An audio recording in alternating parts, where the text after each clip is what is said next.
Hello, everybody. Welcome to the next episode of Sit Down by the Fire. I'm here with Junebug Films, and we're here with our next special guest. Please introduce yourselves. I'm Kimberly, but y'all can call me Kimmie. I'm Lexie. In case you guys don't know, Lexie is the girl.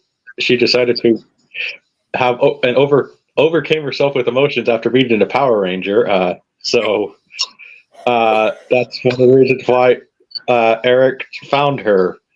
So, but she wants to be an actress, and you said your dream is to be on Power Rangers, right? Yes, it is. Eric found me after I met Tracy Lynn Cruz, who played Ashley, the Yellow Ranger in Power Rangers Turbo and in Space. I met her at Saratoga Comic Con. I was overcome with emotion.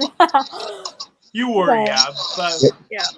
But yeah, when I found that video, it reminded me of when I got like the autographed line from Jim Carrey in the mail, because to be honest, I was reacting the exact same way. And so then I was like, oh man, this reminds me so much of that. And then, it made me want to reach out. So,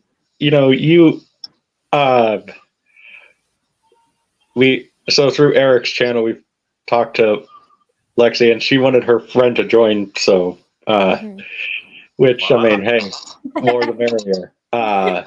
And we got to know, like, I guess getting to know her a little bit. What I appreciate about her is you want to be an actress, but at least you know your film history, and that movies past, their movies existed past 1985. So, which is nice. I mean, yes, I grew up watching like a lot of the oldies, so. Well, yeah. Okay, that's better. No glare. So, yeah, no. So that's what I appreciate about at least getting to know you two, and because. And everything, but I guess I've mentioned it to Lexie, though, a little bit backstage. One of the things that Power Rangers does look for, I know a little bit, at least they did in the past. You have to have a little bit of a martial arts background. You said you have a dance background. Why don't you talk about your dance background? Well, I danced from the time I was 5. So at the time I was 15, and then I took a dance course in college. Okay, so so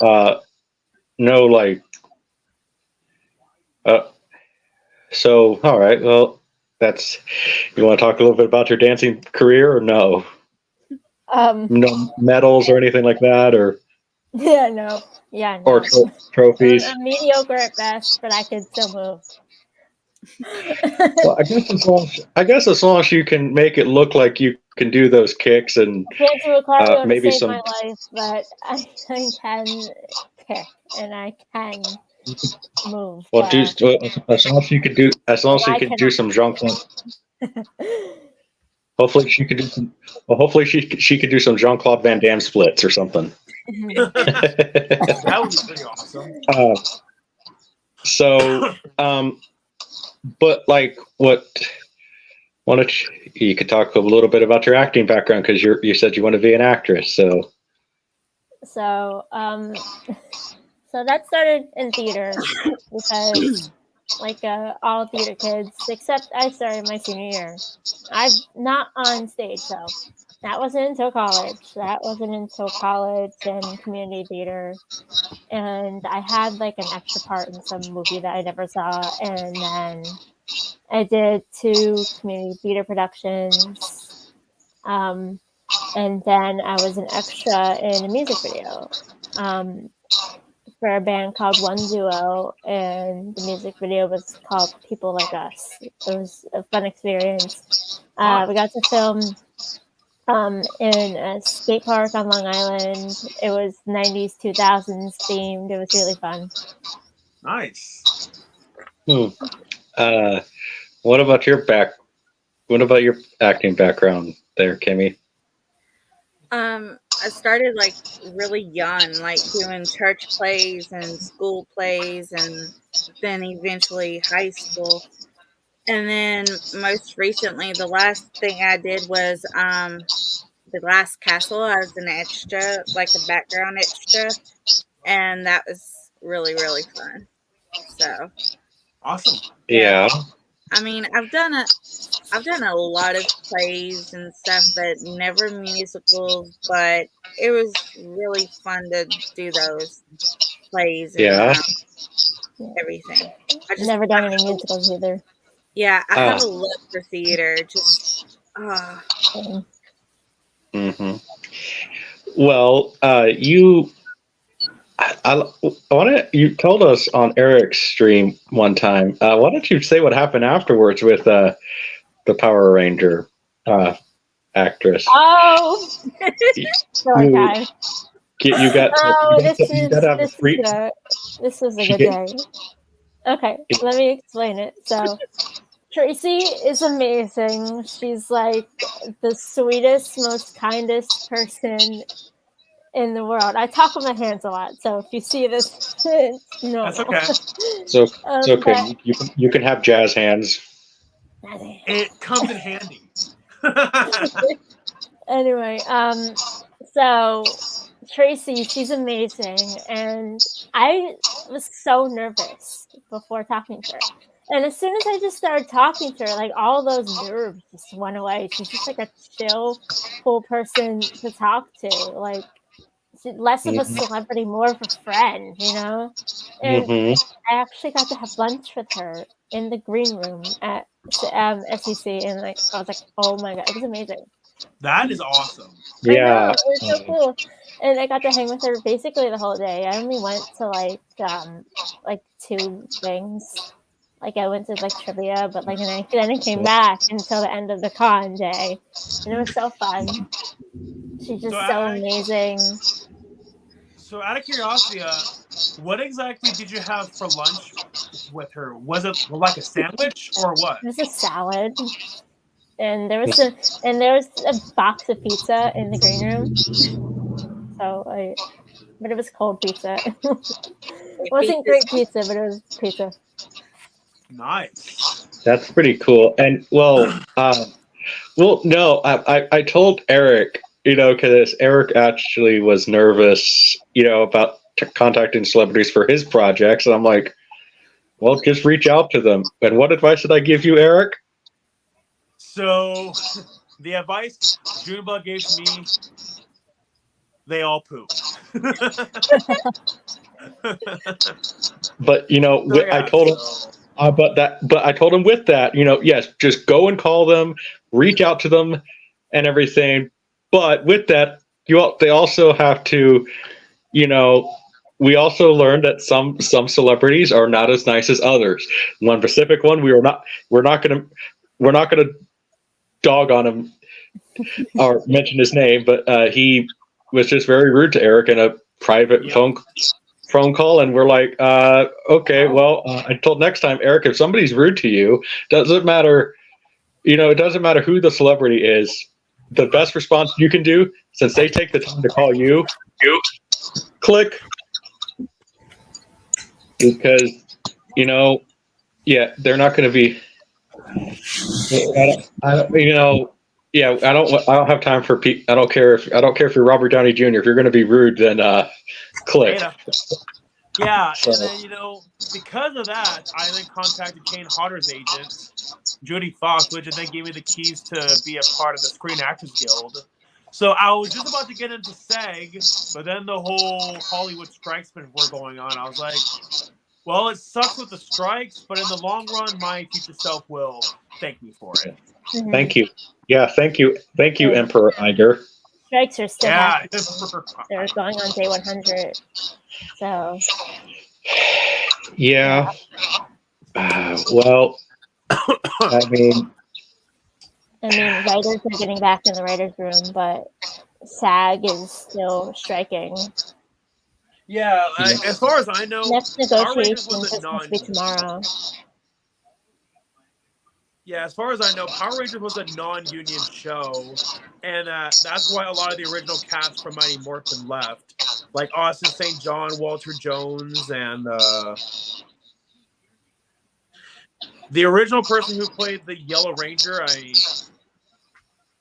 forget her name. Tui? Yeah, Chui Trang, I believe her name was. Yeah, Yeah, that's why they all left, and they were replaced with Johnny Young Boach, Steve Karen Carter. Ashley.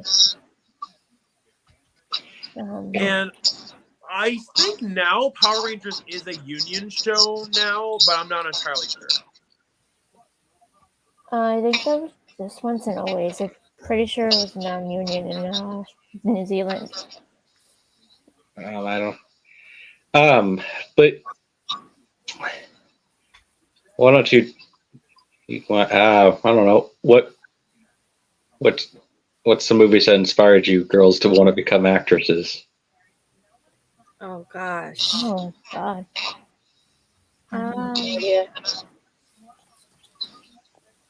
I fell okay. I absolutely fell in love with Hocus Pocus. I mean, who wouldn't? But I think the movie that inspired me to like want to do this was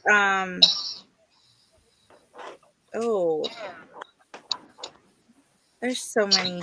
I mean, it's not just one, it's like a combination of a lot because you know, I grew up in the 90s, born in the 80s, and so you know, I grew up watching like 16 Candles with Molly Ringwald and you know, like The Breakfast Club and all this. And so I grew up watching like the cult classic movies, and then I watched Christina Applegate and Don't Tell Mom the Babysitter's Dead. And so I think maybe that's when I was like, is this a movie or is this real? Like I was a kid at the time, okay? I didn't understand like what it was going on. I just knew that it was funny and you know, and but I think like add all those together with like Hocus Pocus and then like Teen Witch with Robin Lively and a bunch of other shows growing up. And it's not just movies, it was also TV shows I was watching at the time, and I think it was just a combination of everything. Mm-hmm. So it wasn't like one particular like I saw this film and it got me into it, or I saw this show and it got me into it. It was a combination of all of them. Right. What Well, about that's you? pretty cool. But yeah, I honestly was expecting to hear like that Power Rangers actually was what got you to want to be into acting. So I'm surprised. It played a major role in it. Like I'm not gonna sit here and say, well, it never played a role. It did, but it was also Power Rangers was not the only show I grew up watching. I grew up watching all that on Nickelodeon. I grew up watching Kenan and Kel and all these other shows like Are You Afraid of the Dark and like and then like even older shows like Full House, My So-Called Life, California Dreams. So I grew up watching like a ton of shows and a ton of movies that I can't just pinpoint one specific one, but yeah, it's like a combination of all of them. Yeah. What about you, Lexi? Yeah, honestly, I have no idea. I just got into it. I guess like Power Rangers, yeah, was like a major played a major part in that, but otherwise, nothing else actually. I just wanted to become an actress, you know. It was like I think being in theater, it was like something I wanted to do. Well, once Eric, I don't know what Eric's doing with his mic being off, but or his camera, but I was going to say that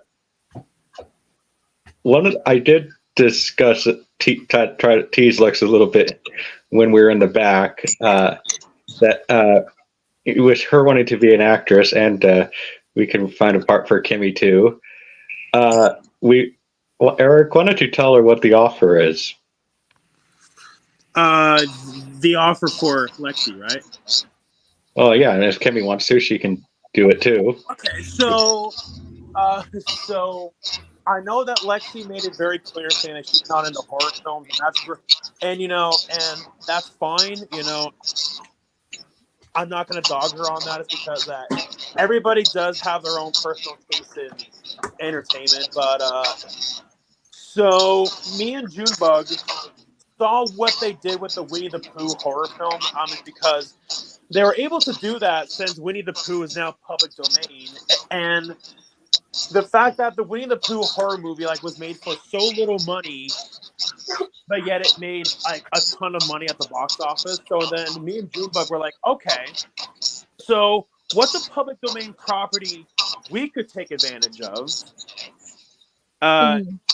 So and then me and Junebug, I remember that we were brainstorming all of these ideas, and then both of us realized that the Boris Karloff Frankenstein and the Bela Lugosi Dracula is going to be public domain in 4 more years, which will be huge because whenever you hear the name Frankenstein, whenever you hear the name Dracula, the first thing that comes to people's minds is the Karloff and the Lugosi versions.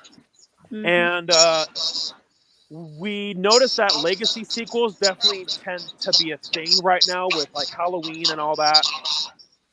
So we decided, hey, let's do Dracula versus the Frankenstein monster, but have it be a legacy sequel to the Karloff and the Lugosi movies. We already have an actor cast who's going to play the Frankenstein monster. This guy's 7 feet tall. 7'7". Wow. So yeah, he, as far as I know, he's the tallest actor ever to play the Frankenstein monster. And we were thinking that once when the Kickstarter's launch for it, we definitely would like for YouTube to be a part of it. And the leading lady too. Oh. So I know that Lexie isn't a fan of horror movies, but I also have to realize Jamie Lee Curtis is not a fan of horror movies either. But yeah, if it wasn't for the Halloween franchise, Jamie Lee Curtis wouldn't be where she's at now. Yeah, I mean, a lot of famous actresses started out in horror movies. I mean,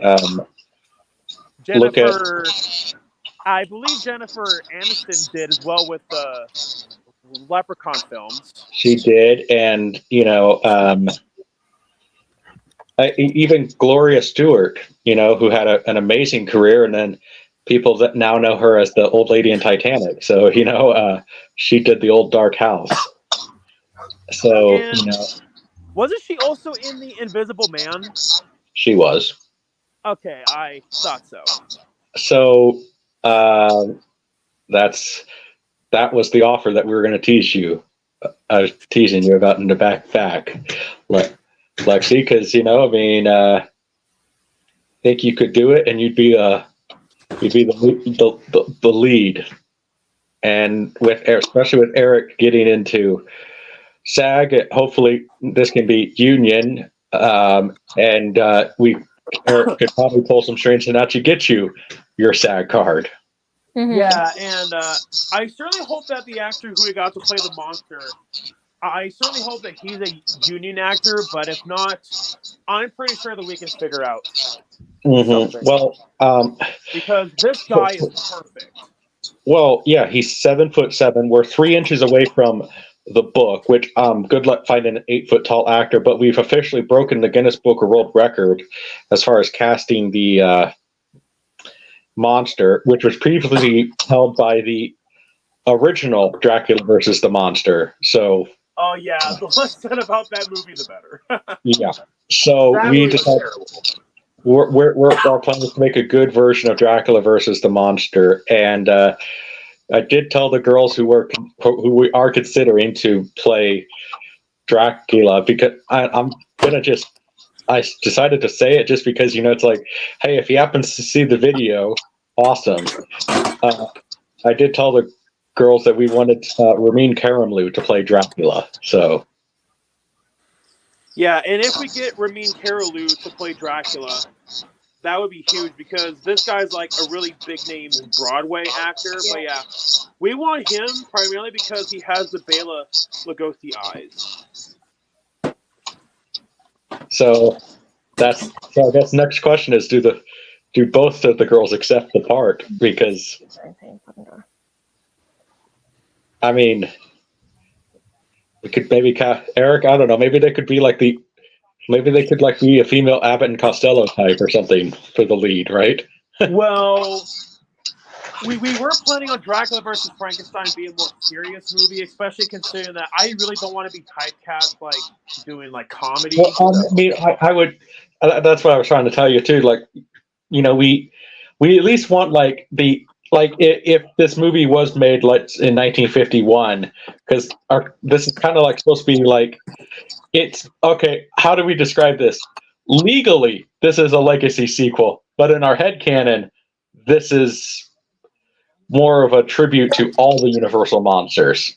So legally, it's a legacy sequel. That's what we're saying. You know? Yeah, legally, it's a legacy sequel only to the original Karloff and Lugosi movies. But so yes, that's what we wanted to offer, Lexie, because I mean, and Kimmie too.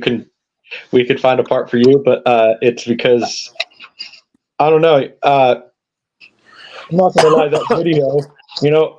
I guess it's true that country song. I don't even know who sings it.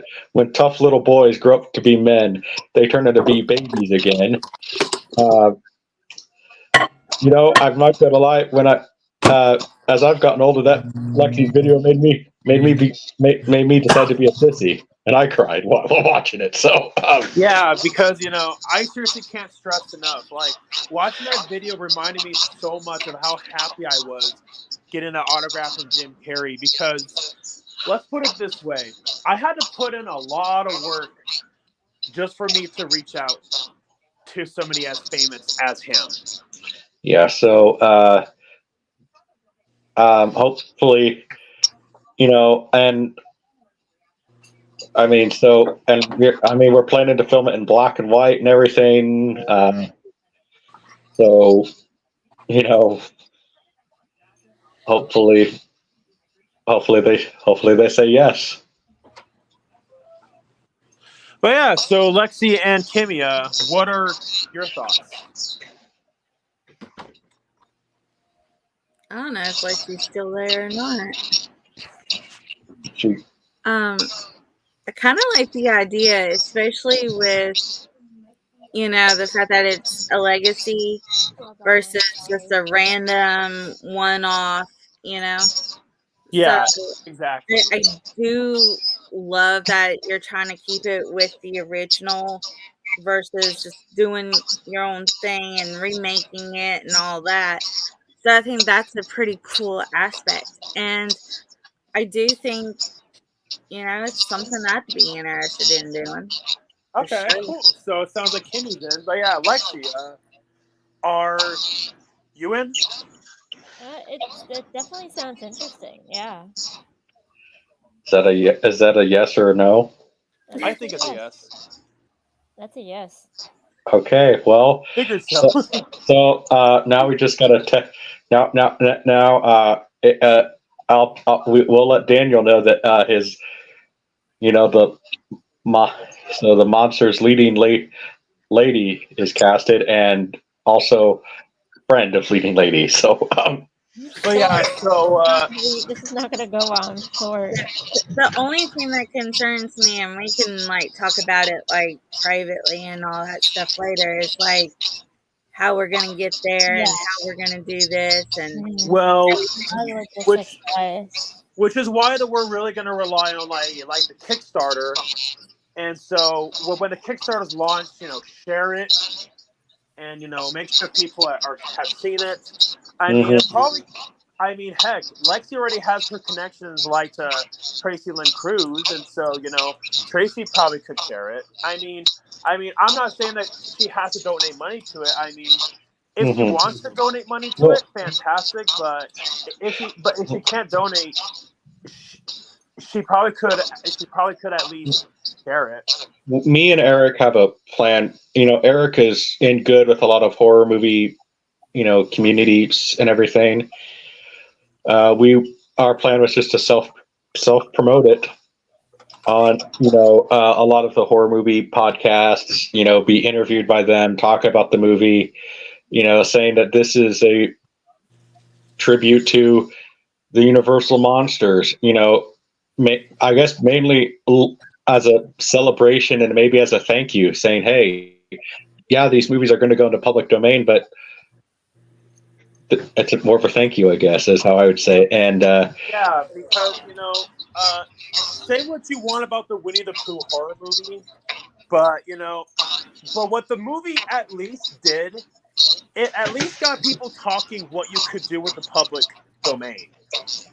yeah, and so we decided that, and shout out to James Rolfe of Cinemassacre, who gave us kind of the idea for this, because he did a review for the movies.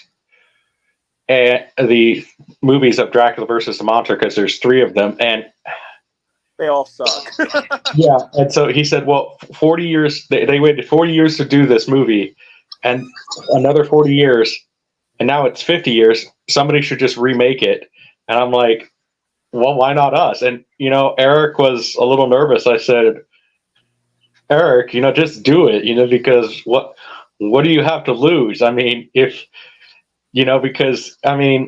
think about it, Eric. If you make a good Dracula versus the Frankenstein monster movie, I mean, you're already you're already in the business.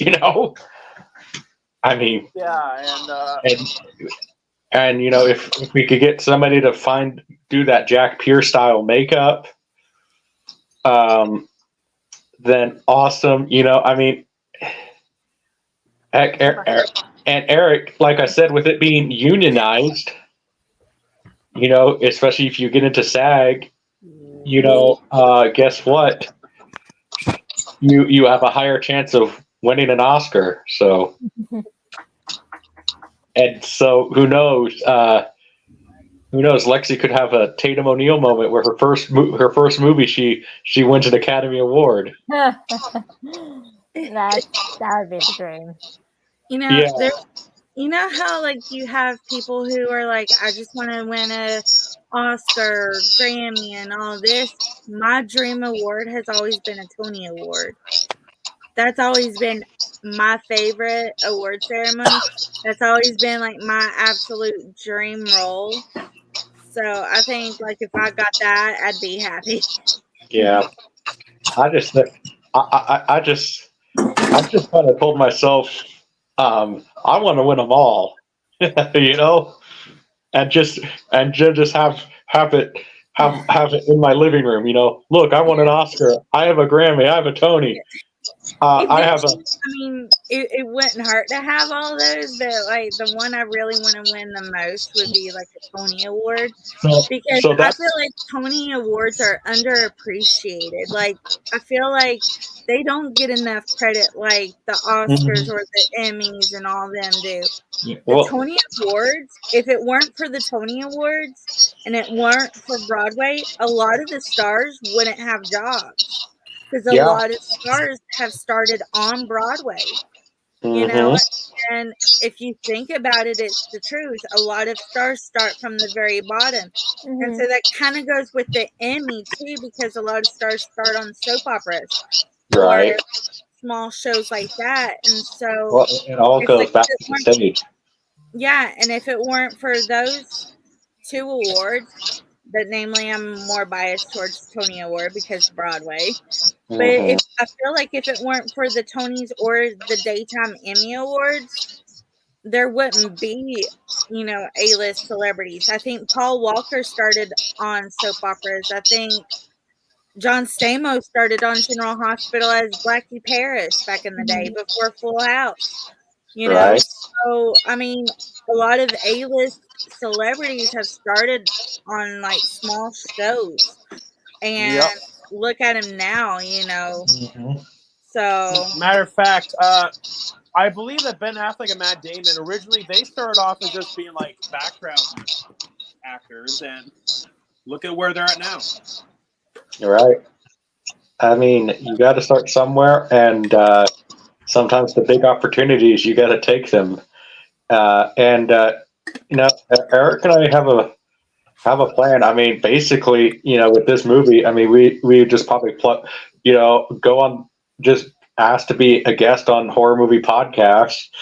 You know, because the one thing, say what you want about horror film specifically, but the one thing you got to say about at least the horror movie community, is they are very supportive of one another.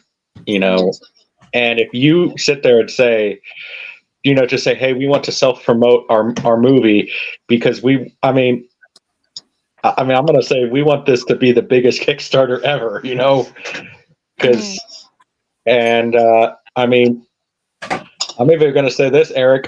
We're even hoping that maybe we can get Hammer involved in it, you know, since Hammer's doing movies now. I think they just did a Jekyll and Hyde movie, didn't they, Eric? I know that they did do one a long time ago. I believe it was Sister Hyde. And aren't they doing a new one with Eddie Izzard? I have no idea. I haven't done enough research. I think they're doing a new one or something, but we're talking about getting Hammer involved in it, you know, because I mean, we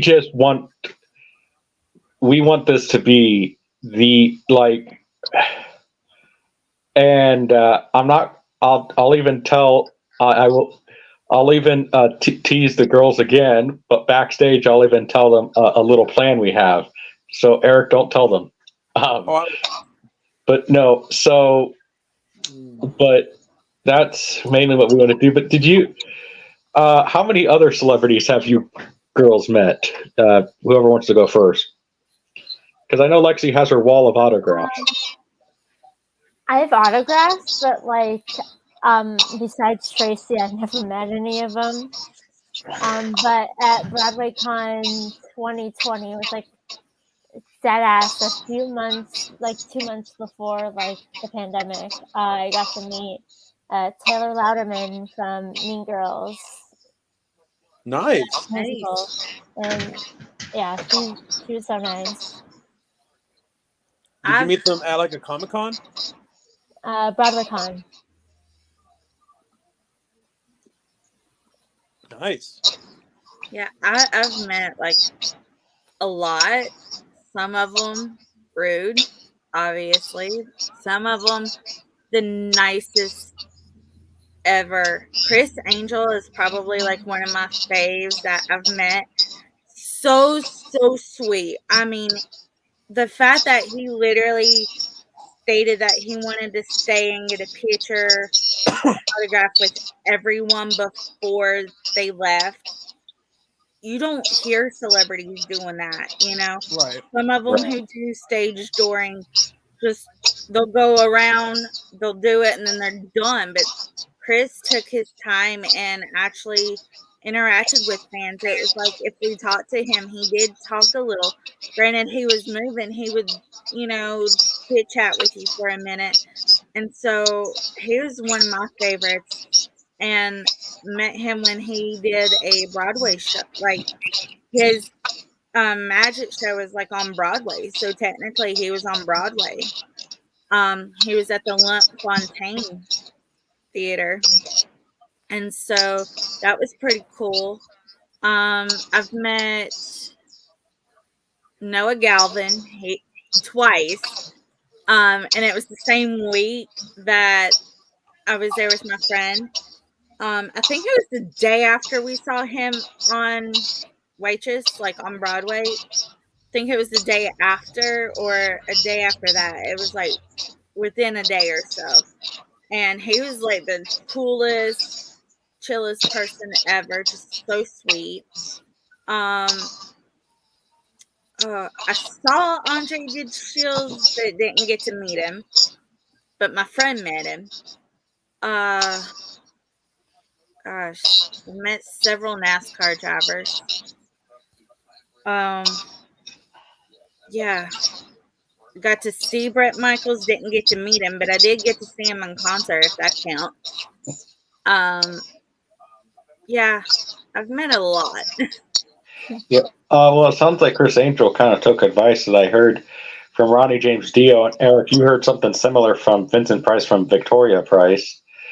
You know, always take the time to sign the autographs and talk to your fans, because for you, they're going to remember that for the rest of their lives. You know, you never Yeah. know what people are going through. It could brighten their day when you just sign an autograph. I do remember telling Chris Angel, I was sorry to hear about his son who has cancer and stuff and has fought cancer off and on. And I told him about my sister, and he just gave me a hug and was like, thank you so much, and yeah, that was like the sweetest thing ever because he didn't have to give me a hug. He gave me a hug when I told him that. Right. And that actually, the fact that he listened to what I said and said that meant a lot to him was just like, woo, very emotional and just so you don't realize how powerful and the impact is until it's there, until it's happened. And Mm-hmm. that just that small little interaction where yes, I got 2 pictures with him, but that little hug he gave me after I told him that was just that made my whole trip, and that was so worth it, and Right. you don't realize how kind certain celebrities are until you've actually had that small, tiny interaction. And I got lucky because we stayed till almost everyone left, which is how I was able to get that second picture from him, which is how I was able to talk to him. And yeah, Yeah. so Well, I mean, that's all you girls are doing right now is just building your connections, and I mean, like, and it, I just love that.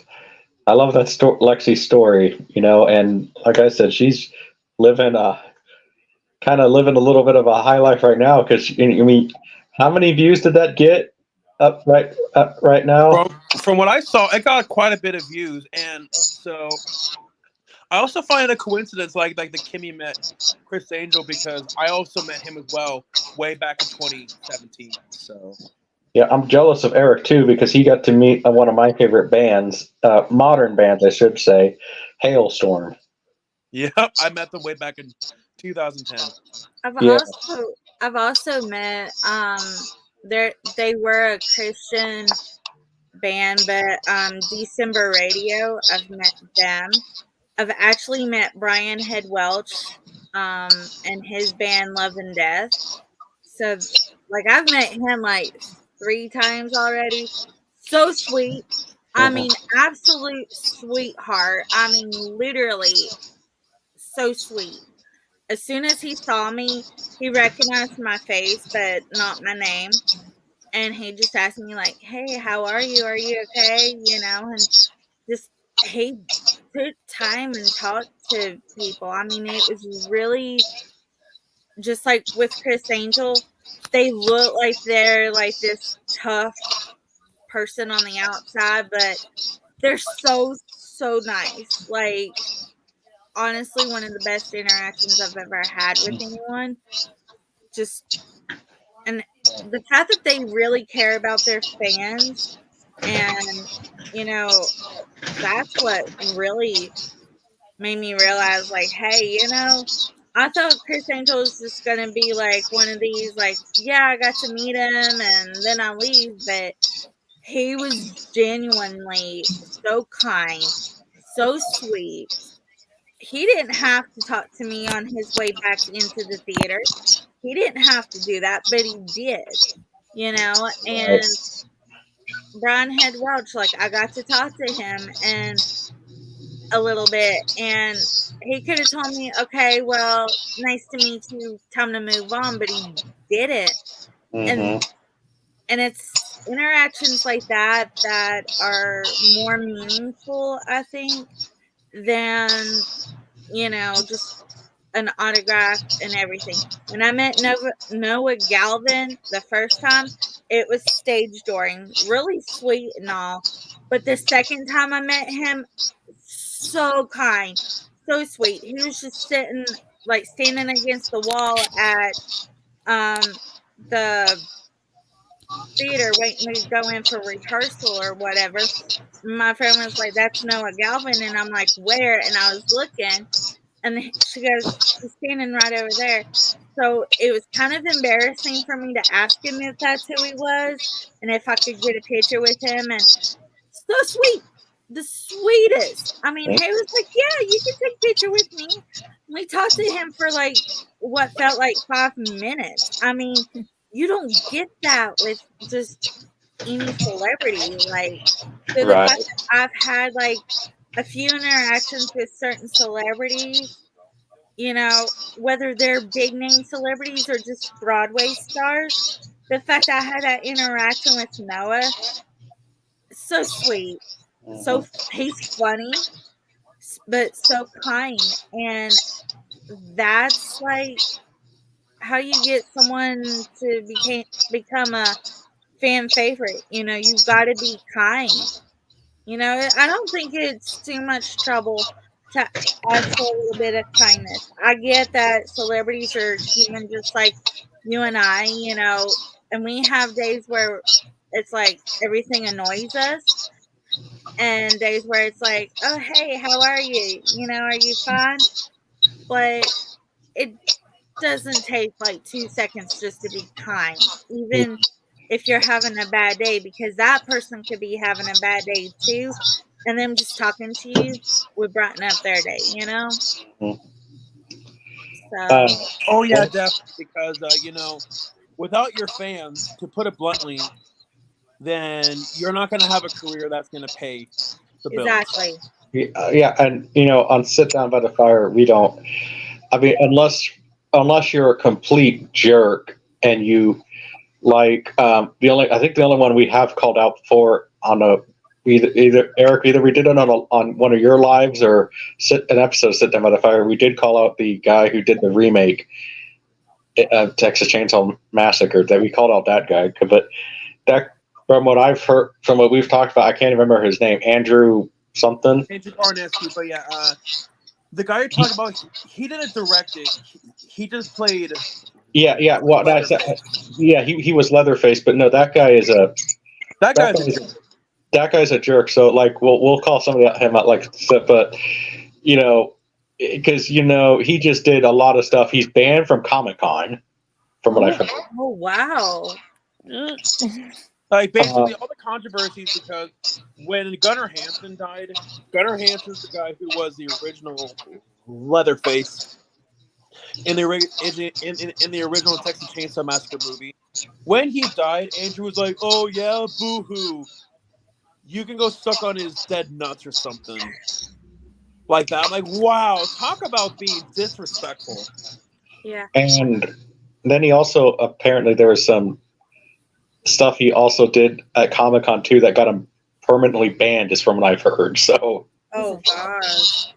yeah, so Lexi, who else have you met then? Because this is more your stream. You just wanted your partner in crime here, so Not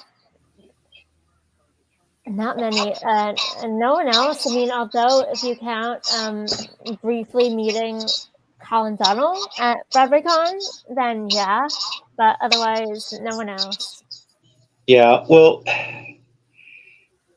Oh wait, no wait, it's a lie. 2011, I went to see Mary Poppins on Broadway. It was my first ever show. I went to go see Mary Poppins, and I got to meet Ashley Brown and her dog. I mean, I've only been to I only been to New York once. My aunt used to live in New Jersey, and was really close to the city. So rest in peace, Aunt Sherry. But she, we got to go to the city. We got to see the what is it, FOA Schwartz or something like that? The FAO Schwartz. Yeah, the big toy store. That was pretty cool. And I got to run. And I went to. I did go to Ground Zero. We did even get to see a Broadway show. That was pretty cool. I got to see Slava's Snow Show, Nice. which was it's a Russian silent Broadway show. I guess Slava is a Russian clown. I haven't really looked at much of him, but it was a fun show from what I remember. And I got to see Ellis Island. And at Ellis Island, you can look up to see if there's any registered members of the possible members of your family.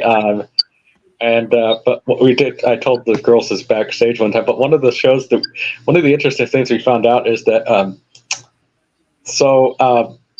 I'm Swedish, and we found out in Sweden that there is one of our family members. He was actually reported missing in Sweden because they couldn't find him. But come to find out, he was a stowaway on the ship. Oh, wow. Because he snuck on the ship because he stole bread and he was running from the cops. And then that's how he went to America. So you can imagine that one, like, wow. And then that's funny. This funny story that we're like, man, we wonder where's your husband and everything. He's supposed to be here with the bread, and then all of a sudden you get a letter. I'm in New York City. Now, I don't know how familiar you guys are with wrestling, but I've met Larry Zbyszko. There are people in a little community that are fans of wrestling. I know a guy who knows Jake the Snake. Yeah, well, this is the little funny story of how I met Larry Zbyszko. So I was working at a movie store, and the manager did some refereeing at the time. And so he was in with some wrestlers. He knew Larry Zbyszko. Well, he got Larry Zbyszko to come to the store and do like autographs and stuff like that. So that's how I met Larry. And I was chatting with Larry like prior to me going to work, so it was so cool. I got to meet him, got to talk to him a little bit. Funny guy, real funny. Yeah, I mean, he was also like serious but funny at the same time. Like, it was a really unique experience. I think he is like the only wrestler I've met. I mean, I'm sure I've probably met others. I just don't remember them right off the bat. But I do remember working at the movie store and meeting him because, yeah, that was pretty fun. So, yeah, that was interesting. Never asked this before with you two. While you guys have been on streams, because we've gotten to know you a little bit through Eric and everything. How did you two meet? Let's let Lexie tell the story since she's sitting there playing on her phone. I am not. I'm multitasking. I'm multitasking. It's ADHD in me. I'm multitasking. So, Lexie, how did you two meet? Kimmie, do you want to tell the story, or shall I? I mean, I can, but yeah, you should tell the story because you are more detail oriented than I am. So we both are part of fandom on Twitter, Lexie, which is Sylvie Bragg, Matt Casey on One Chicago. We're One Chicago fans. Wish I had. Yeah, and we love Chicago Fire and Betsy. So we had met on Twitter, and then there was like a girl who wanted to start a Discord with Betsy fans, and it was like I think 7 of us at the time or whatever, and so that's how we started talking. And yeah, 7. yeah, I started to say, I think there were 7 of us. Mhm. And then, like, we had, like, done, like, a video chat, like, almost every night, I think, at that point. Mhm. And, we decided to take a week off for, like, Christmas and New Year's. So Lexie and I just started, like, chit-chatting because she heard I liked Broadway. I mentioned Broadway in one of the chats or whatever. Mhm. And then she, like, messaged me and was like, "You like Broadway?" And I'm like, "Yeah." And so we just started, like, talking about Broadway. And then I told her, I said, "Wouldn't it be cool if we had, like, a Broadway account where we could, like, tweet Broadway stuff?" And Yeah. so this is the funniest thing because it kinda leads into how we created Broadway Over Brunch and Hallmark Homegirls. Mhm. So in us talking, I said, "Well, we can't do nothing because of the pandemic and everything, so let's see when Broadway's opening and maybe try to do, like, a launch date, like, a month before Broadway comes back." Mhm. So, off and on for a couple months, we were talking about a name for it and what we wanted to do, and then I said, "Okay, Broadway's coming back on this date, so let's set our launch date for this." Mhm. Brand new, we didn't know what the heck we were getting ourselves into or what we were doing, but look at us now, and, like, we've talked about other stuff too, and it's like, she's come to be, like, one of the ones I depend on and vice Yeah. versa. Yeah, same.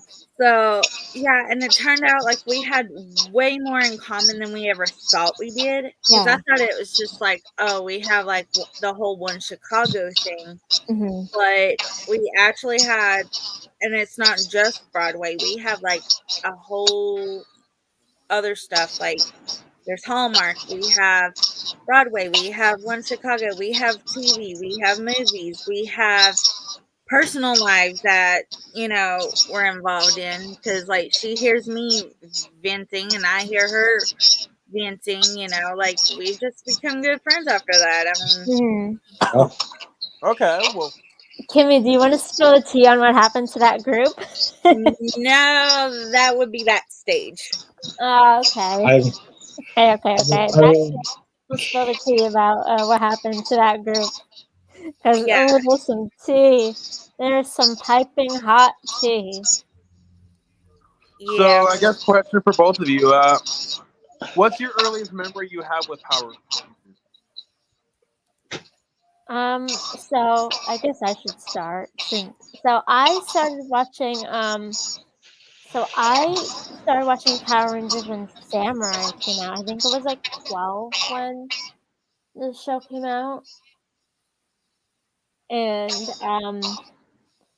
but basically I got into I watched Samurai, and then I watched all the newer series from like Mega Force to like up until season 1 of Beast Wars. And then Kimmie was the one that introduced me to the old seasons. So we started watching Mighty Morphin and Zeo. And we would actually binge them like together. We would be Yeah. on Discord in chat, just like binging them. Yeah. And then I don't know what happened, but I stopped watching. But then I started Turbo, and the movie started with the movie, and then I went to Turbo, and then I went to In Space. But before that, we're gonna back up because the first of the old series I actually watched wasn't Mighty Morphin. It was Lightspeed Rescue. It was Lightspeed Rescue. It was We so, did that too. Oh yeah. Before Mighty Morphin, we watched Lightspeed. Yes, I remember that. That's when I told you should watch Mighty Morphin, and you Mhm. said, "I'm not interested." I said, "Just give it a chance." I mean, and then, yeah. I was you know how confused I was during the crossovers. I was like, who the fuck are these people? I like that. Because you kept asking me, like, who's this? Who's that? And I'm like, explaining it to you. It was funny. I, But, and yeah. you well, then I went back and I watched I watched Turbo and In Space, and that's how In Space became my favorite. And then Lights and Lost Galaxy and so on. I watched Time Force, Wild Force, all the way up. And I'm currently on SPD at the moment. Well, I remember. I like the song by Van Halen in the sequel from the Power Rangers. So Was it Dreams I believe it was. at the end of the movie? Yeah. Yeah, I love that song. Uh, Okay, so oh, here's how I got into it. I just came home from school one day, and my cousin, I think, was watching it, and I was new to the school area. We were living with my grandparents at the time, so I didn't even know the show was around. But I did start watching it in the very first season, so I hadn't missed a whole lot. And so he watched it on TV one day, and I'm like, I like this. So then I started watching it, and it's just been ever since. Like, couldn't get enough. But it was so weird because, like, going to school and everything, and then everyone talking about Power Rangers at school. At one point I was like, I think I could be wrong, but I feel like I have this memory, but it may not be a memory. But I feel like there was this memory of me being in school, and me and like 2 or 3 of my other friends were like talking about our favorite Power Rangers, and I said, "Well, I'm the Pink Ranger." Obviously, because, my name's Kimberly, and, you know, I always liked Amy Jo Johnson, and so then they introduced Tommy shortly after, and yeah. mm-hmm. So But I remember every guy was saying that Amy Jo Johnson was their celebrity crush. And now a lot of people will say that that was their first celebrity crush. she's gorgeous. I mean, She even to is. this day, she's absolutely stunning. Yeah. Oh, definitely, yeah, and I believe that she's a film director now. Mhm. I She's think also she's. a songwriter too. Yeah. Ooh. I mean, I never got a chance to really. For whatever reason, like I said, I was never allowed to watch Power Rangers. I don't know why. You know how parents can be sometimes. When it's so tame, it's like, really, that was too violent. Yeah, that one. I don't know. Thanks, Dad. um, but but I guess one of the things I'm just kind of hearing, a lot of stuff that people talk about with Power Rangers. I mean, what I'm gonna say is it seems like it seems more like an actual community with Power Rangers fans. Like I haven't met a lot of bad apples in the Power Rangers community. I'm sure there are some, but unlike, you Yeah. know, like Star Wars communities or Halloween community, because I feel like Those fan communities are toxic. I feel like with Power Rangers and any fandom that is, I feel like there are some toxic people in the fandoms, but it's, in my opinion, the ones that you find. Like, all the ones I found have been super nice and everything. I don't think I found toxic, and the ones that I have found toxic, I just ignore. I try my best yeah, to but like. Yeah, that's pretty much the best thing you can do about it. yeah, Mhm. well, Star Wars at least. I mean, I think the problem with Star Wars is a lot of them are just super passionate to the point where they are toxic, which can Mhm. argue all day if that's really truly toxic. But the Halloween fans, Oh Halloween, boy, Halloween almost tops Star Wars, honestly. Yeah. yeah, like holy crap, Halloween has some really toxic fans in it. Especially Yeah. one in particular who would end up making it into a debate about who's the better person over what Halloween movie that they would I don't like. care, Eric. I don't care. That's so petty. I don't care, Eric. You can call him out. He doesn't watch the videos. All right, well, yeah, If the he Myers if he fan does, 25. Oh my god, like he would make it into a debate about who has the better morals, like over if you like Halloween 6 or Resurrection. It's like, dude, listen to how petty that sounds. I mean, well, I think there's those type of fans in every fandom. I mean, you're never gonna get a fandom that's just straight up really nice and chill. I mean, Power Rangers, there are some toxic people on there, you know, Star Wars, Halloween, just all sorts of fandoms, especially big fandoms like Power Rangers and Star Wars and Halloween and stuff like that. Like if they're a really big fandom, there's definitely going to be more toxicity than positivity. And the smaller fan bases, I feel they kind of have an even amount, so it kind of balances out, even though it really doesn't. right.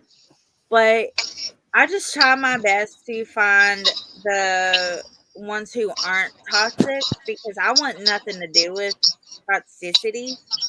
And so, I mean, I've blocked a ton of people on Twitter Oh, from same. random A lot of them are Dossies. A lot of the Yeah. ones I have are Dossies. Yeah, They're the worst. I've They're like, blocked. they're like the fucking worst. Yeah, I've blocked a ton of those, and I have like I think 400 or 500 people blocked just because I don't want to see negativity. Just because Right. I and that it kind of goes like if you're shipping like I'm Tommy and Kimberly fan, but then you have like the Tommy and Kat fan. And then it ends up being like a heated debate. I end up blocking them because I'm like, they're so negative. They don't listen to Yeah. why Well, I like it. I have. I've never blocked any of them, by the way. It's just an example. I have 564 accounts blocked on Twitter. But like, I think it goes with like, you can like a show. I'm not saying I don't like Kat. I do. I love Kat. But I don't like her with Tommy because, and rewatching the show like a few times, you know, I saw from my point of view that was a rebound relationship. But Lexie, who's a Kat and Tommy fan, would argue something differently. And so, like, she and I can agree to disagree on certain That's how it is in other fandoms. Like, you can agree to disagree on things. I mean, we don't have to agree on everything, but don't knock my opinion. If I say Jamie Lee Curtis isn't the greatest actor in the world, don't come at me and say, yes, she is because of this reason, you know? I'm not saying she's not. I'm just saying she's not the greatest because the greatest in the world, there's a ton of people who fit that category. There's no one person that's the greatest of all time, you know? And I really feel like there's no one actor, no one actress, no one person who's the greatest of all time. Unless we're talking about gymnastics, and I will argue Simone Biles to the day I die. I mean, I will hands down argue Simone Biles is the GOAT of gymnastics. But that's beside the point. Right. But, Well, you know, I mean, fandoms do have their toxic people, and they're people who just don't care, mind their own business, you know? yeah, no, I mean, every community is going to have its little, bad apples, toxic people, whatever you want to say. But there's some of them that I think that have less than others from what I've seen. And and again, like, if Eric, don't worry, if the Myers fan 25 sits there and comments on this video, I'll just probably make him make a video and put crackhead comment of the day. So shout out to the Italian Stallion 51 who did that. So because I'm about to do that after I got a troll who commented on one of my videos, and I should have made a video about it, but my instinct is just block because this is so obvious a troll. I got one troll the name was Tiffany Hitler. Oh my God. That's obviously Interesting. Yeah, like I said, boy, am I gonna get is the next one? I'm gonna get a troll named Catherine Stalin next, or Kath or So I'm like, man, I that one just still baffles me. Like I don't know how I could top that as far as a troll name. So Well, you also get people who actually think they're the character. That's what really right. is like they can't separate real, like real life, REAL, Well, from REEL, as in a real, as in movies, as in fiction, as in it's not real. And right. it cracks me up, especially in the soap opera community, where they constantly go after an actress, and I'm like, that's the actress playing the character. She's not real. I mean, the character's not real, and they call the actress the character's name, or the actor the character's name, and I'm like, y'all do realize that these are real people and not the actual characters, right? Like the Right. characters are not real. Characters in soap operas versus other shows, characters can be replaced and recasted. So you could have 5 actors playing the same character. That doesn't mean that they're that character, Right. Well, and the delusional people will still sit there and be like, I hate you because you stole this person from that person. And I'm just like, no, her character did that. She did not. She's a real life human being. Or he did not do that. He's a real life human being. And they cannot separate real life from fiction. And then you have I've seen people, as in trolls, who goes by the actual character names, and I'm like, what's your name? And they're like, my name is this, and I'm like, that's the character from, yeah, I'm the character from the show. And I'm just like, oh my God. yeah. I'm just like, how crazy. And so then I have to, soap opera people are the worst. I mean, if y'all thought Star Wars and all them were bad, go look at some soap opera fandoms, because they're a little delulu. Well, I can imagine because the soap operas are nothing but just drama after drama. So it seems like they just want to create it, baby. I grew up watching soap operas. I was named after a soap opera character. I was named after Kimberly Brady from Days of Our Lives. So yeah, I've watched it my whole life. But the fans who literally think they are the character are the ones that I'm sitting back, and I'm not knocking mental health, because I do have some mental health issues myself, but they're the ones who are a little crazy. They're No, it's. I get it. I get it. Meant to, but it's you. I mean, it's they usually use it in more terms of if the actor does something really bad, but like there's the old expression, we separate the art from the artist, and but that goes both ways too. The actor is just Kurt Russell said it best, that an actors were basically modern day court jesters. We're there to entertain the public, and yeah. For the most part, I can separate the art from the artist, except for Victor Salva.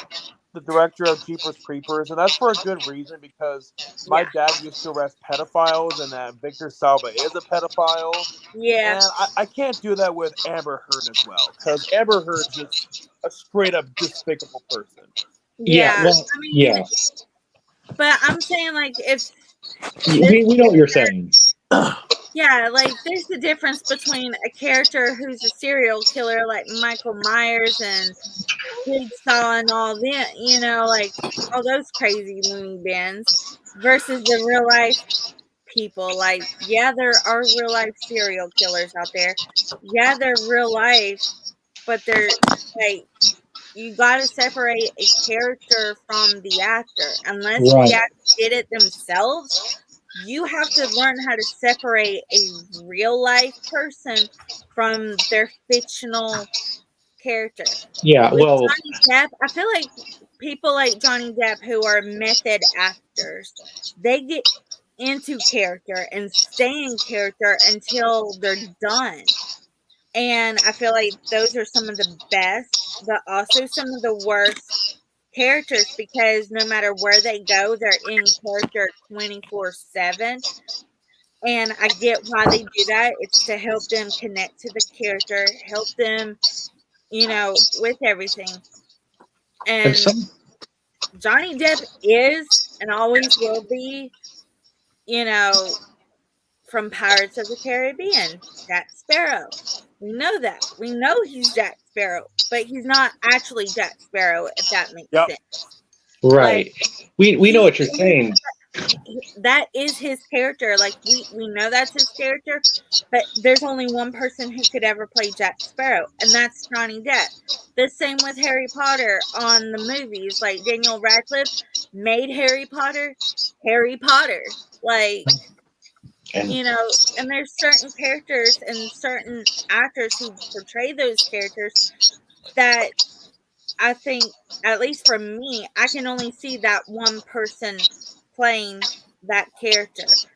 But when you put them on Broadway or you make a different movie or a spin-off or a sequel or whatever, and you have a new one, it does take a lot of adjusting to get used to it. right. I mean, well, hopefully, Eric, you come back. But anyway, yeah, no, I mean, I know what you're saying, but like sometimes, if the actors do something that's really bad, it's like I think that's when you have to separate the art from the artist, because as we were saying, in a case like Amber Turd, then yeah, definitely. I mean, Johnny Depp did stuff too, but you also I look up, I look down for like a minute, and I look up and poof. yeah, Johnny. But Amber Turd, like if Eric and I ever got to interview Amber Turd, yeah, we did say that would be we'll definitely turn the heat up. turn the heat up, and maybe do a old school Howard Stern interview, but up to 11. But and a case like Michael Jace, for instance, the guy who he was on The Shield. He played Michael Jordan in a biopic in the 90s. Mm-hmm. He's serving a 150-year prison sentence because he shot his wife in front of her child. Oh, Jesus fuck. Yeah, and so he said, and just because she wanted a divorce. Well, see, that's like, I don't know how familiar you are with the show Seventh Heaven, but Stephen Collins portrayed a reverend. That one. Here's a prime example of real versus real, Right. life versus fake. The Reverend is a character. Okay, they could go in there and say, if we're gonna reboot it, we're gonna put in another actor as the character. I mean, it's real life. Anything can happen. They could kill the character off. whatever. I feel. But I the do real feel life fine. aspect Molested of it is girls. the actor did something so horribly that he's blacklisted, basically. Well, I mean, yeah. Well, he deserves it because oh yeah, I mean, because Stephen Collins. I mean, it's hard. You know, like I like Star Trek, but like it's one of the things. Like, man, I don't really want to buy the Star Trek movies that he's in just because, or even Seventh Heaven, yeah, because it's like, you know, there are some cases where you just can't separate the art from the artist, and yeah. I mean, to quote somebody, very important, the uh, the people who do something like that are better off being hung by the neck until dead and then drowned in the lake. So, I mean, but but we can move on from this topic because Eric's back, or hopefully. but yeah, I mean, no matter what fandom Oh, you're in, no matter what show, movie, Broadway show, whatever, there's gonna be those toxic people. And, Mhm. Um, you know, you just gotta learn how to, like, not. Sometimes it's hard to not interact with them because I just yeah. want so badly just to start a Whatever. war. Just And it's do it. so hard not to. So if they're on social media, you can block them. I mean, there's the block button. In real you're right. life, it's a little different because then it's like, if you say something, are they going to punch you in the face or whatever? And the thing that I've thought was just so stupid lately. What about you've heard about the actors, the guys who recently? I don't know what's going on right now, but what about what I can't believe is some of the people now that are randomly trying to attack the celebrities. Yeah. Like some guy decided to be an idiot and try to attack Arnold Schwarzenegger. I mean, I'm like, that's like, dude, Arnold might be 75 years old, but I'm pretty sure he could still kick your butt. Yeah. They obviously I did not saw watch her the switching it Terminator movies. Right. Or then what about the people? What about the guy who recently attacked Rick Moranis? I have not heard about that. Well, this happened like a few months ago. This happened like a few months back, maybe even a year ago. Rick Moranis was just like, I think he was just going to the ATM to get money, obviously, and then somebody randomly punched him. I'm like, Wow. why would you want to? That's crazy. I could understand. I don't know why you would want to punch Rick Moranis. Like, I could understand if you saw Amber Turd. Now, you should never hit women, but like, if you saw Amber Turd, if somebody hit Amber Turd, I'm going to say, okay, I don't condone hitting women, but you hit Amber Turd, so oh well. But or even like Roman Polanski or something, you hit Roman Polanski, okay, fine. Rick But like, Moranis, he's like, he's like the nicest guy. Yeah, like it's Rick Moranis. Like I don't know how true it is because I haven't heard nothing. But has he gone back into acting? I heard they are doing a new Honey, I Shrunk the Kids, but I don't know if that's going to happen. I heard like Josh Gad is going to play the son. Because I've heard he's like, now that his kids are older and stuff, like now that they're adults or whatever, he wants to get back in. So I haven't heard nothing else other than that. I've heard. Hey, Eric. Yeah. Looks like we got a part for the fourth movie, right? We'll lost Rick Moranis, right?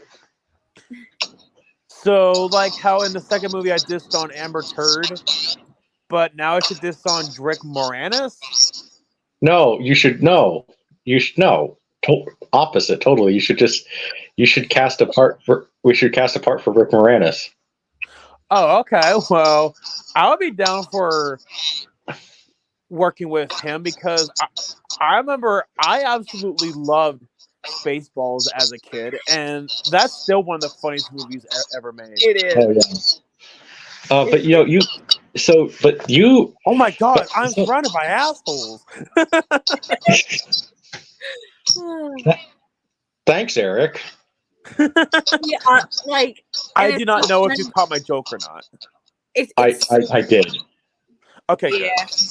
I was It's so funny though. Like when he says that line though, it's so funny. The way he Yeah. It just is. delivers that line just randomly.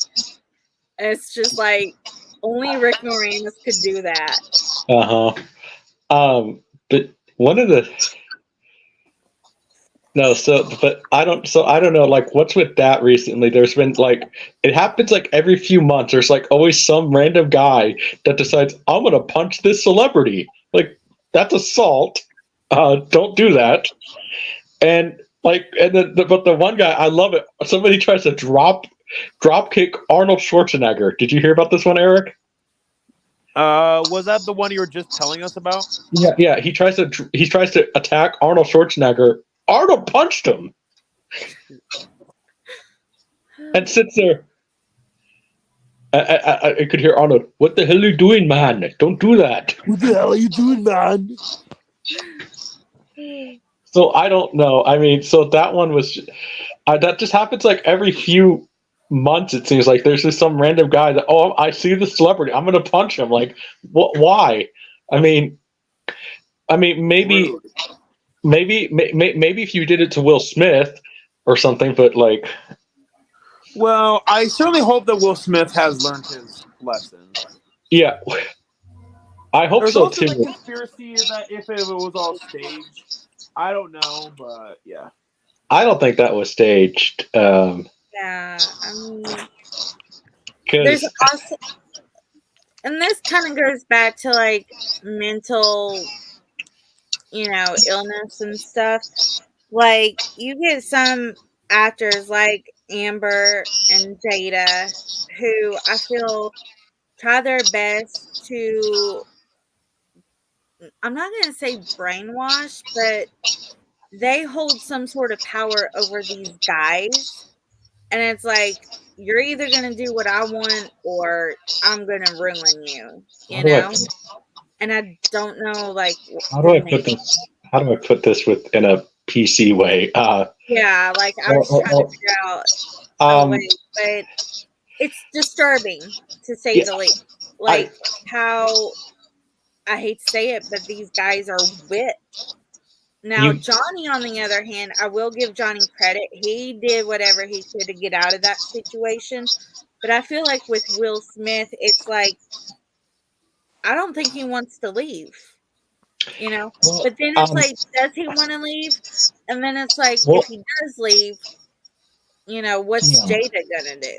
Well, if we believe what recently came out, they are legally separated, and the reason why they will not physically file for divorce, and this is the reason why. Will Smith is worth $350 million. Guess how much Jada's worth? Hardly any. $50 million. Yeah, I mean. So if they got a divorce, she is the type of woman that will lawyer up and get Will Smith for alimony probably to the point where we will probably see Will Smith in the $5 bin at Walmart. Ouch. Well, and then that kind of leads to saying, like, if you're a celebrity and you get married, do you protect yourself and get like a prenup agreement? And then, if something happens and y'all get divorced, do you try to fight the prenup or do you just accept the prenup like, hey, if we get married, you're not getting my money. You're not getting anything that belongs to me. Those are mine, I think honestly that should be probably should at least be discussed, and maybe not a prenup, because prenup has bad connotations with everything, because usually people don't sign prenups. Maybe just a contract and saying, like, I know that's what a prenup is, but like a prenup, but don't refer to it as a prenup, saying, listen, in the event we do get a divorce, which, hey, let's just hope that does not happen, but in the event, this is not a prenup, it's more just a contract saying, hey, you're not going to get the money because Yeah. But Will Smith, though, I mean, it even luckily Brad Pitt became smart with it. Angelina Jolie tried to pull stuff with him, and Brad Pitt left. I remember that. I mean, because Brad, I don't like Angelina Jolie at all. Like, I've never met her, but based off of the tabloids and everything I've seen that I could base my opinion on, I don't like her. Yeah, well, she Same with Brad Pitt, but he did Jennifer Aniston dirty. That's all I'm gonna say. Yeah, well, yeah, but at least like with Angelina Jolie, when Angelina started doing the whole controlling him thing, he left. So yeah. And that's where I don't understand is like why, and I feel like it's women, because I can name a certain woman right now who's married to a certain prince who's controlling that prince. Yeah. I don't care. I don't. Yeah. And she's a little cuckoo bananas, and if she's not the center of attention, you could see her jawline like clench up and everything. Like if she's not the attention, then she tries her best to like push him out of the spotlight. She's like, no, this is my spotlight. Well, she ain't much of she's not much of a princess. So she sucks as an actress. I'll say that. Like, yeah. Well, I mean, hey, I lost all respect for her, and I think it's pretty obvious who we're talking about. But I lost all respect for her when she sit there and said something like, "I'm like Grace Kelly." Like, yeah, right. Yeah. If she's great, if she's Grace Kelly, then I'm Clark Gable. And I could probably more pull off the Clark. I could probably at least more pull off Clark Gable than she could with Grace Kelly, because I'm like, yeah, right. Like, does she even understand what Grace Kelly went through? Like, she's never gonna be Grace Kelly. Yeah, and no. The only thing I'm gonna say, because I don't want to like demonetize or anything. I'm not monetized,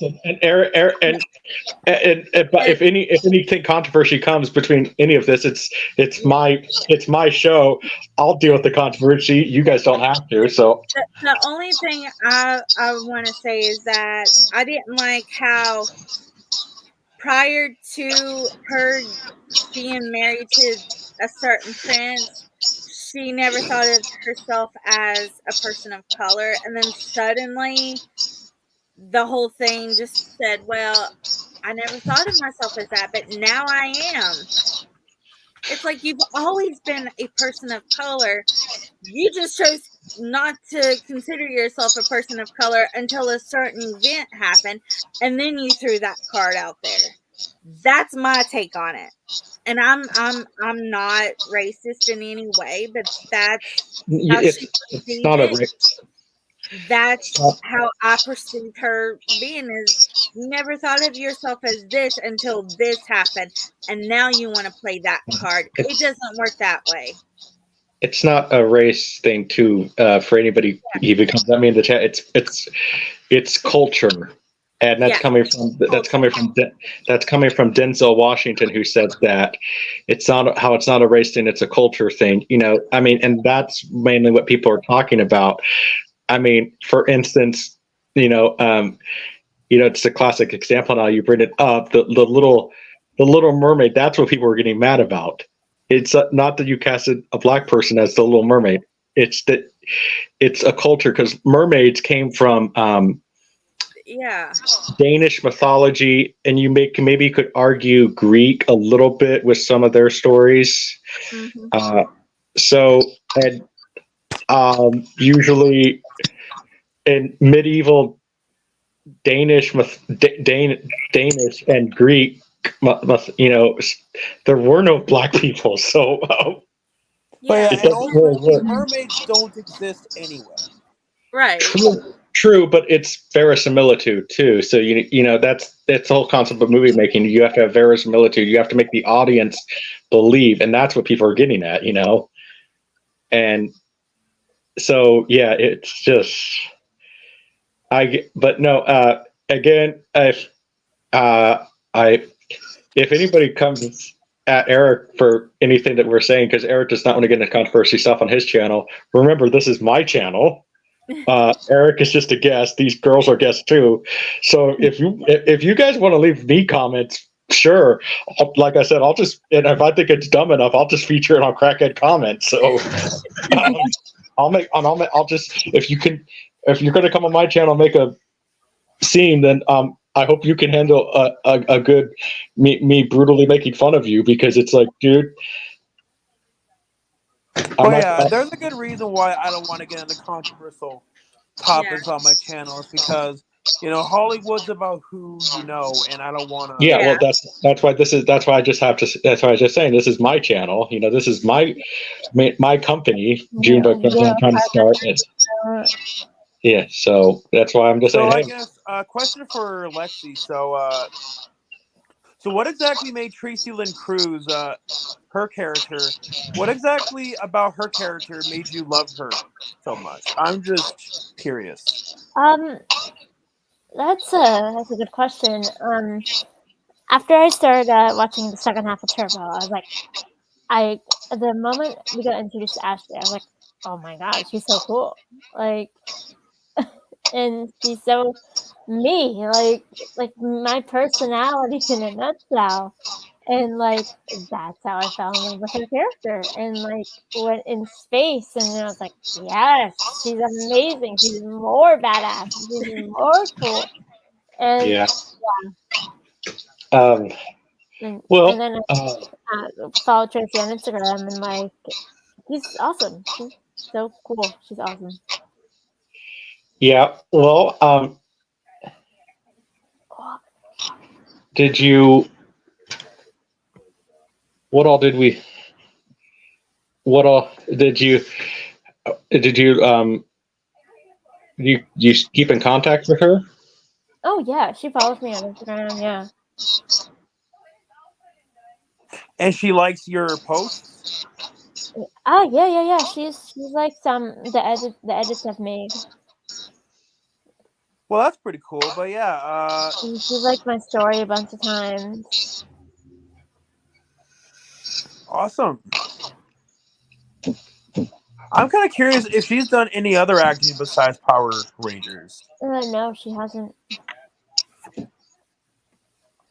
Okay, so it sounds like she mostly relies on her income from her time in Power Rangers then. Yeah, and she does a lot of cons. She does a lot of events. She does a lot of cons and events. Like, she getting that back.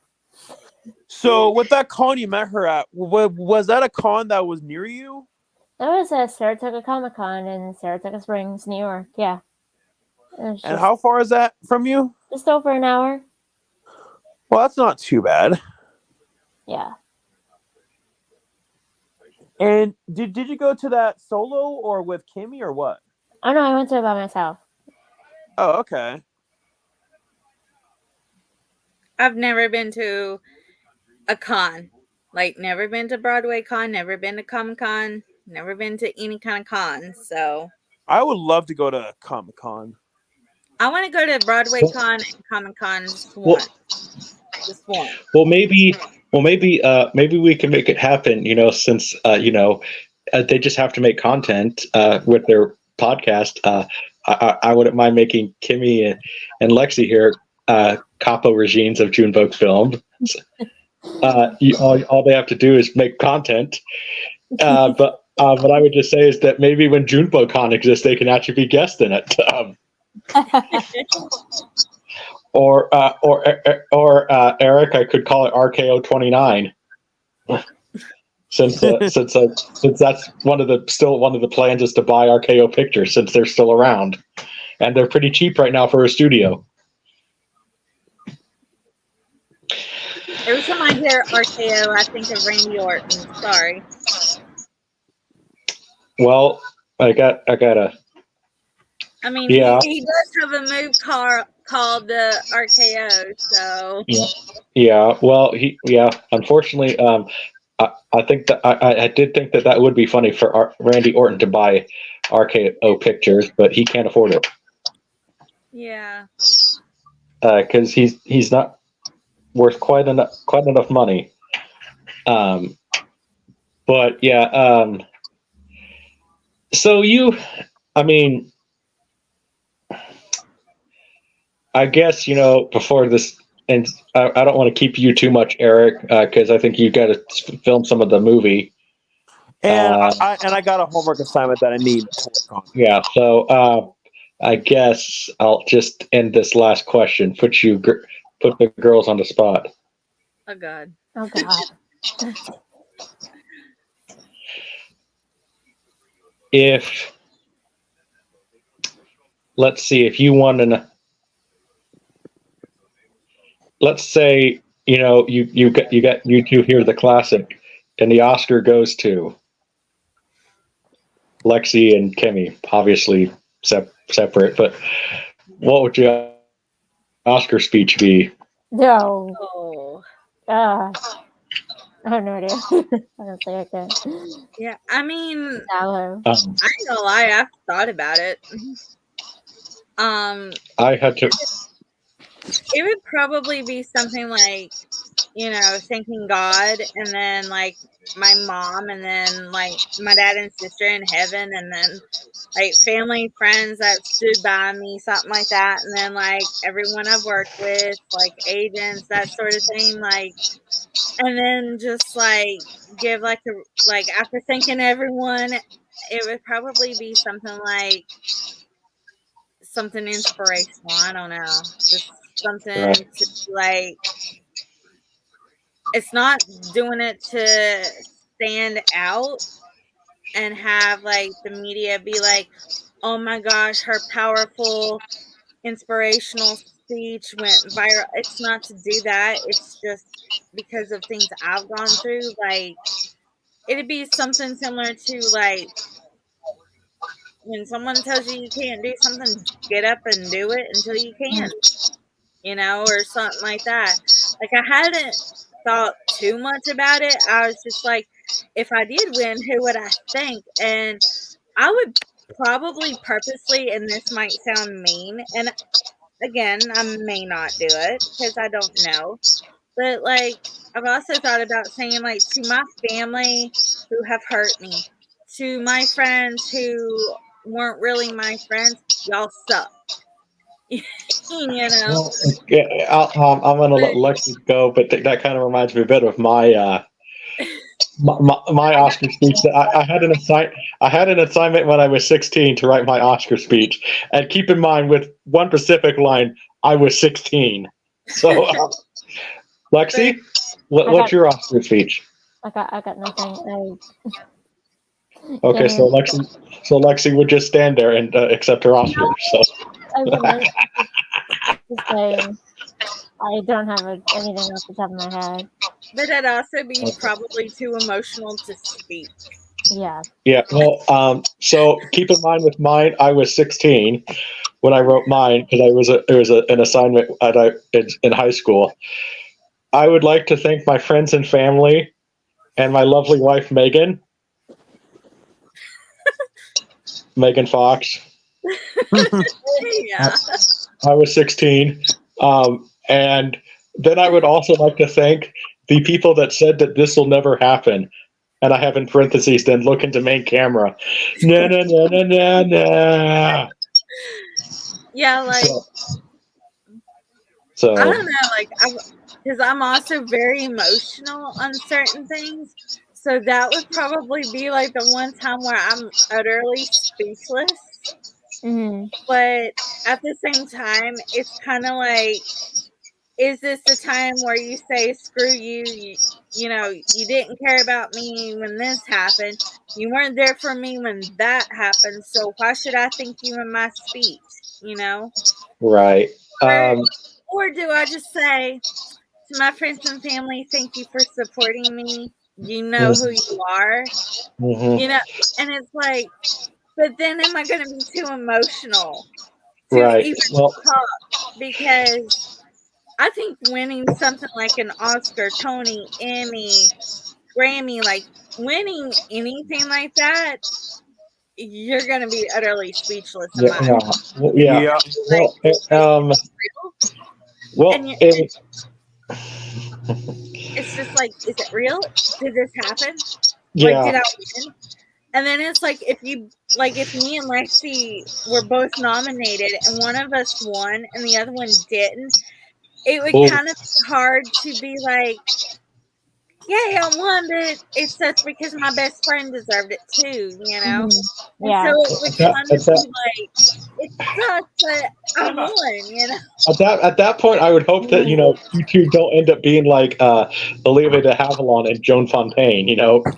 Very close sisters, and then they both won an Oscar, and then they became very competitive. I would Hey, probably, so sorry, but I do have to get going now, so I'll talk Yeah. to you all. Well, we're going to wrap it up. So, but Eric, real quick, I never asked you this. What would be oh, your Oscar speech? Too late. He's gone. Okay. So, hey, I hopefully this was fun, and can't wait for the Lexie and Kimmie tonight, whatever you guys want to call your podcast. Yeah. I So, think in all honesty, like going back to the Oscar speech, like if Lacey and I were nominated and one of us won, I would bring her up. Yeah. Like if But, I won, I I would think it has totally one bring now. her up and be like, she deserves it just as much. We're thick as thieves. Yeah, we're on First two of all, different shows, but I would yeah. probably be kind enough to bring like not just her, but like the other nominees and give them, attention. Just be like, we're all in this together. Just because I won doesn't mean that you're not great because y'all I are. think firstly, I would thank God for shining down on me in life. And I thank my family, of course, and then I thank like a bunch of people, and then I thank you, Kimmy, and then I thank you. I thank you before the bunch of people, but I thank the cast and the crew of whatever show movie thing I'm in. Yeah, uh, I think like But God, most importantly, well, all I know is that because I want to be more of a studio head, I don't know if my specific, I will be,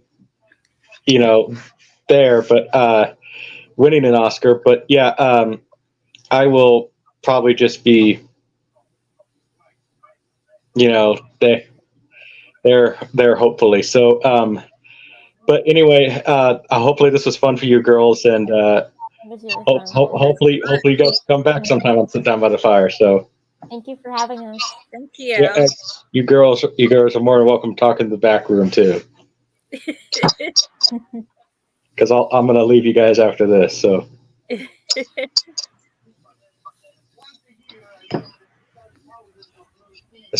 assuming that decides to end.